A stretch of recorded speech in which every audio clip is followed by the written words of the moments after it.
I worked in a store that sold bath bombs along with a lot of other things. We often demonstrated the bath bombs in our sinks, especially for kids, and they always loved it. The rule was that it was one bath bomb per demo per customer or group of customers.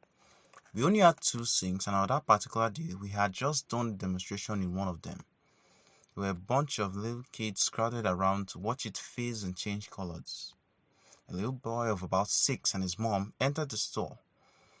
Immediately, the kid rushed over to look at the bath bomb and announced very loudly that he hated pink and that the bath bomb was bad. I tried to be nice and pulled out our little baskets with wasted off bath bombs. Usually, we used chipped or damaged ones that we couldn't sell anyway. I told him to choose a color that he would like better, but then the mom criticized me for trying to sell her son damaged goods. I explained that it's just for a demo and the chip out of the bath bomb wasn't going to affect the way it looks in the water, but the mom wasn't having any of it. It wasn't worth fighting over because we had a budget for it in case people wanted to see a specific bath bomb that hadn't been wasted off. So I told him to choose a pristine one from the shelf. I also told him to pick carefully because he only gets one. He chose a bath bomb which smelled nice, but just turned a soft white in the water. So I suggested that maybe he choose a more colorful and fun one and explained that that one wasn't very impressive.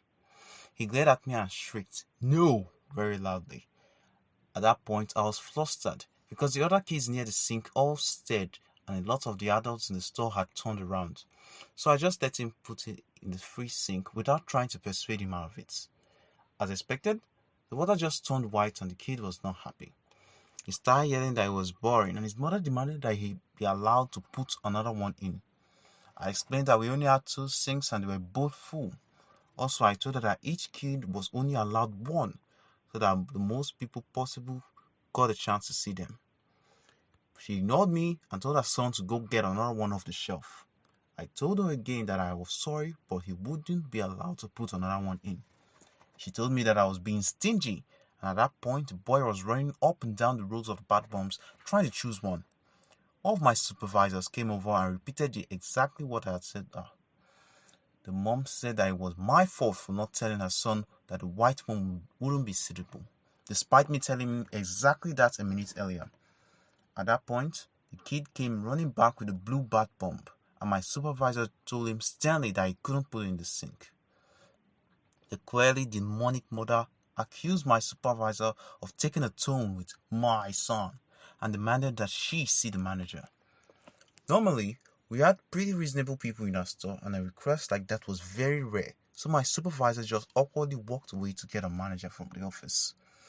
The mom gave me the most poisonous look I've ever gotten from a customer, turned to her son and told him to put it in the sink. I instantly told him that he wasn't allowed, but the kid just yeeted the bath bomb into the already used sink before I could stop him. Bath bombs were meant to be placed in the bath gently, so when he hauled it in, water went absolutely everywhere, including all over the other children standing at the sink next to it. Understandably, they all started screaming for the parents, so I began to grab paper towels to help them get the water off their faces and clothes. I was furious with the mother, but I couldn't pay attention to her as I, along with their shocked parents, were trying to console the other kids. As we were drying them off, I heard the absolute demon lady say, "Oh well, that's not very impressive either, is it?" I've never wanted to physically fight a customer before, but wow, I got close then. The entire debacle ended with my manager getting into an argument with the mother over making her pay for the second bath bomb. My manager eventually won by telling her that if she didn't pay, the shopping center security would have to be called. The parents of the kids who were splashed by the were very understanding and non-demonic.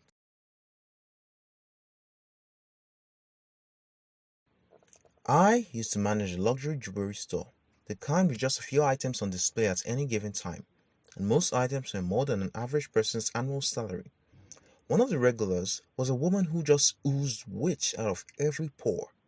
She would remind us constantly that she was Miss Sashkatati, 1970, which was a title that only a farmer and their soul should be proud of. It was also 30 years later. My staff would scatter when we saw her coming, so I was often stuck helping her.